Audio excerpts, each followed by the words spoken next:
정죄의 영이 공격할 때 요한복음 3장 16절은 성경에서 가장 잘 알려진 구절이라고 할 수 있지만 요한복음 3장 17절을 아는 사람은 거의 없습니다.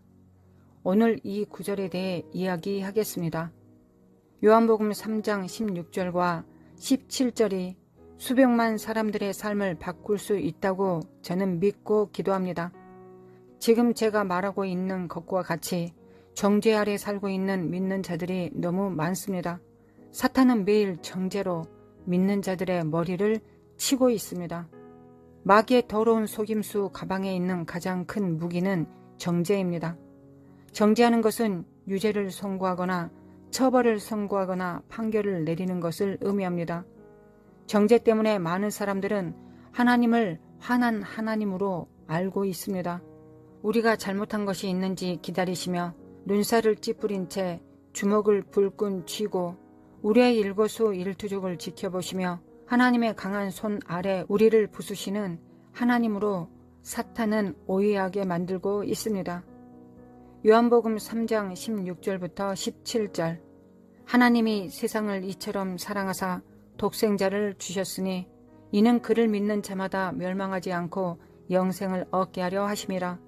하나님이 그 아들을 세상에 보내신 것은 세상을 심판하려 하심이 아니요 그로 말미암아 세상이 구원을 받게 하려 하심이라. 예수님은 잃어버린 자를 구원하러 오셨습니다. 예수님은 희망과 치유를 주시고 구원하시기 위해 오셨습니다.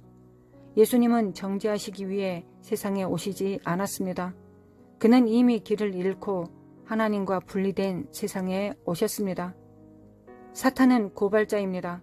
성령께서 죄를 깨닫게 하시는 것과 사탄이 당신을 정죄하려고 하는 것 사이에는 큰 차이가 있습니다. 성령님은 당신이 무엇을 잘못했는지 깨닫게 해주십니다. 그분은 당신을 주 예수 그리스도께 가도록 인도해 주십니다.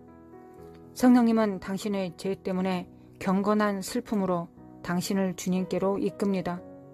성령님은 당신에게 문제를 분명히 보여주시고 당신이 주님과의 관계를 바로 잡을 수 있는 방법을 알려주십니다. 사탄의 정죄는 본질적으로 참수하는 것입니다. 그것은 당신을 죄의 자리에 가둡니다. 그것은 당신의 구원에 대해 의문을 갖게 합니다. 사탄의 정죄는 당신을 감옥에 가둡니다. 성령님은 용서를 위해 당신을 주님께로 인도하십니다. 성령님은 당신에게 요한일서 1장 9절과 같은 성경 말씀을 기억나게 하십니다. 만일 우리가 우리 죄를 자백하면 그는 미쁘시고 의로우사 우리 죄를 사하시며 우리를 모든 불의에서 깨끗하게 하실 것이요. 참소자인 사탄은 당신이 무가치하다고 느끼게 만들고 당신의 구원과 주님과의 관계가 당신의 행동이나 해야 할 일과 하지 말아야 할 일의 목록에 기초한다고 믿게 만듭니다. 사탄은 당신이 거듭났음에도 불구하고 당신 안에 지옥에 대한 두려움을 심어줄 것입니다. 사탄은 당신을 고문하고 잠 못 이루는 밤으로 인도하게 될 것입니다. 사탄은 다음 인용문을 따라 말할 것입니다. 내가 한 일을 보아라. 너는 정말 기독교인인가? 너는 하나님의 때에 합당하지 않다. 왜 도대체 거룩하신 하나님이 너와 같은 더러운 죄인의 말을 듣겠는가? 그냥 포기해라. 사탄은 참소자입니다. 당신이 사탄이 어떻게 당신을 비난하는지 볼 수 있기를 바랍니다. 당신이 사탄에 대해 알아야 할 한 가지 사실은 그가 수천 년 동안 있었던 존재라는 것입니다. 그는 영적인 존재입니다. 수많은 사람들을 넘어지게 하였고 그 방법을 이미 알고 있습니다. 수천 년 동안 인간을 지켜왔던 영적인 존재이며 넘어지게 하는데 성공 사례가 더없이 많은 존재입니다. 사탄은 인간을 잘 관찰합니다. 그는 수천 명의 기독교인들을 관찰했으며 그가 사람들에게 사용하는 그의 주요 전략 중 하나는 정죄입니다. 사탄은 자신이 당신의 구원을 만질 수 없다는 것을 알고 있습니다. 그는 당신이 거듭났다는 사실을 바꿀 수 없다는 것을 알고 있습니다. 그는 당신이 천국에 간다는 사실을 바꿀 수 없다는 것을 알고 있습니다. 그러나 그가 할 수 있는 것은 당신이 그를 허락한다면 당신을 고문하는 것입니다. 그가 할 수 있는 것은 당신의 구원에 대해 의문을 갖게 하는 것입니다. 그가 할 수 있는 것은 당신이 하나님에 대한 인식을 바꾸도록 하는 것입니다. 사탄이 할 수 있는 것은 당신이 사탄의 거짓말을 믿었을 때 그 완벽한 기준에 당신이 미치지 못하게 만드는 것입니다. 그가 할 수 있는 일은 하나님이 당신을 버렸고 당신은 버림받았고 잊혀졌다고 믿게 하는 것입니다. 사탄은 참소자입니다. 그의 말을 듣는 것을 멈추십시오. 당신이 기준에 맞지 않을 때, 당신이 부족할 때 하나님은 여전히 당신의 하나님이십니다. 로마서 8장 1절 킹 제임스 버전입니다. 그러므로 이제 그리스도 예수님 안에 있는 자들에게는 정죄함이 없나니 그들은 육신을 따라 걷지 아니하고 성령을 따라 걷느니라. 하나님께서 당신에게 바라시는 것은 사탄이 당신을 정죄할 때 그리스도 안에 있는 자에게는 결코 정죄함이 없다고 선포하는 것입니다. 당신이 지옥불에 떨어지게 될 것이라는 정죄함이 올 때 말하십시오. 너는 거짓말쟁이이다. 성경은 그리스도 안에 있는 자에게는 정죄함이 없다고 말합니다. 당신은 그리스도 안에 있지 않습니까? 당신이 이 정죄의 영을 두려워하게 만드는 유일한 것은 당신이 그리스도 안에 있지 않는 것입니다. 당신이 그리스도 안에 있으면 당신은 어떤 것 또는 누구에게도 정죄받을 수 없는 것입니다.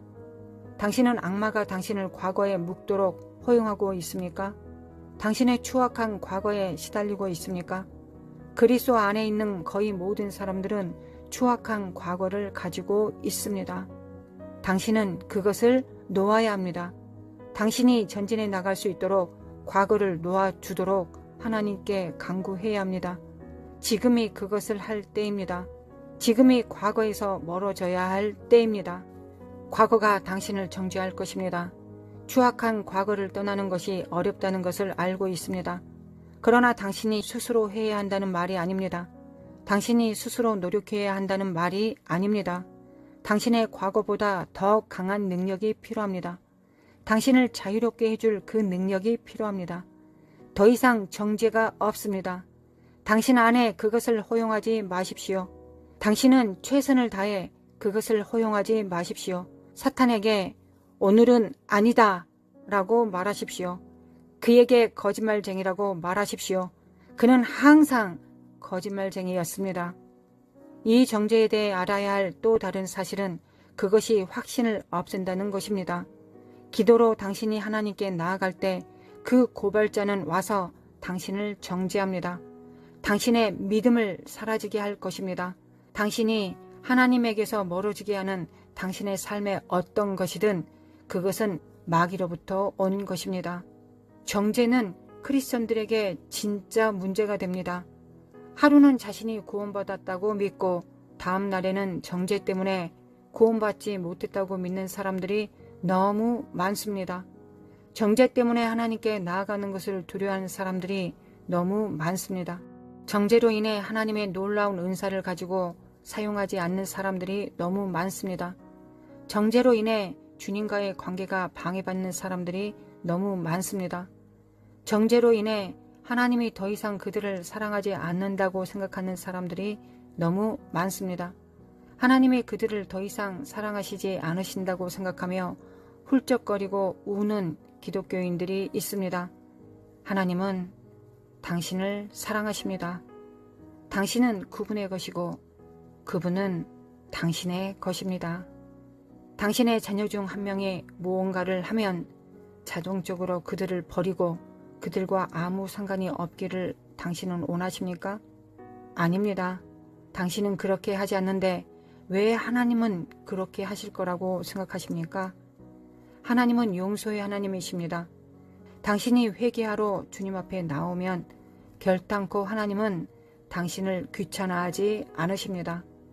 요한일서 1장 9절 만일 우리가 우리 죄를 자백하면 그는 미쁘시고 의로우사 우리 죄를 사하시며 우리를 모든 불의에서 깨끗하게 하실 것이요. 누가복음 15장 11절부터 24절에는 예수님께서 비유로 아버지를 배반한 탕자의 비유를 말씀하셨습니다. 그는 아버지의 유산 중 자기 몫을 가지고 먼 나라에 가서 얼마 지나지 않아 모든 것을 다 탕진해 버렸습니다. 그는 곧 고통을 느끼기 시작했고 정신을 차렸습니다. 그는 집으로 돌아가 아버지에게 자신을 종으로 받아들여지기를 간청하기로 결심했습니다. 아버지는 멀리서 그를 보고 달려가 그를 데려옵니다. 그 아들은 죄를 지었지만 그의 아버지는 그를 종으로 받아들이지 않고 한때 잃어버렸으나 다시 찾은 아들로 받아들였습니다. 하나님은 당신을 상속자로 찾으셨습니다. 하나님은 당신의 삶을 새롭게 하시고 당신을 어렸을 때부터 그의 영광스러운 왕국으로 인도하기로 선택하셨습니다. 하나님은 당신에게 화를 내지 않고 계십니다. 당신은 더 이상 과거에 살 필요가 없습니다. 우리는 탕자가 그 후 종처럼 살았다는 것을 결코 들어본 적이 없습니다. 탕자는 단순히 그에 대한 아버지의 사랑을 받아들였습니다. 오늘 당신이 아버지의 사랑을 받아들이지 못하게 하는 것, 당신을 막는 것이 있습니다.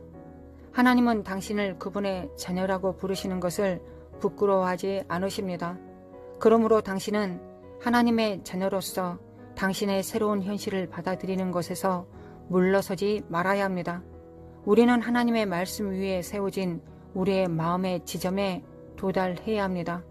정죄의 생각을 품는 것을 거부하십시오.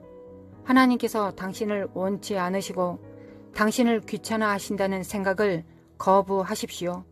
저를 믿으십시오. 예수님께서 당신과 끝내셨다면 오늘 당신은 이 말씀을 듣지 않았을 것입니다. 사탄이 당신을 정죄하는 것을 거부하십시오. 또한 당신이 누군가를 정죄하는 것을 거절하십시오.